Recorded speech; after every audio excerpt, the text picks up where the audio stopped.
ஒரு மாணவர் ஸ்கூலுக்கு போகாம இருந்ததால தான் நாம இன்னைக்கு ஸ்கூலுக்கு போயிட்டு இருக்கோம்னு கலைஞர் கருணாநிதி பத்தி அதிபுத்திசாலி டைரக்டர் மிஷ்கின்.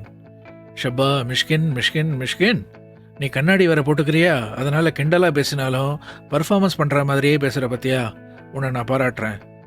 படிப்புன்னு வந்துட்டா இந்தியாவில் தமிழ்நாடு அடிச்சுக்க முடியாது தான். பட் அதை சொல்றதுக்கு சிங்சாங் அடிக்க வந்த ஆட்களை பாருங்க. வாய்க்கு வந்ததை வாந்தி எடுக்கும் மிஷ்கின். ஒழுங்கா மனப்பாடம் செய்யாம வந்த தியாகராஜ குமார் ராஜா. இப்போதான் வண்டி சூடு பிடிக்க ஆரம்பிச்சிருக்கு, எதுக்கு வம்புன்னு சிவகார்த்திகேயனும் வந்து எதையாவது கூவிட்டு போக. இப்படி சினிமாக்காரங்களுக்கும் தமிழ்நாடு கல்விக்கும் ஏதாவது தொடர்பு இருக்கா?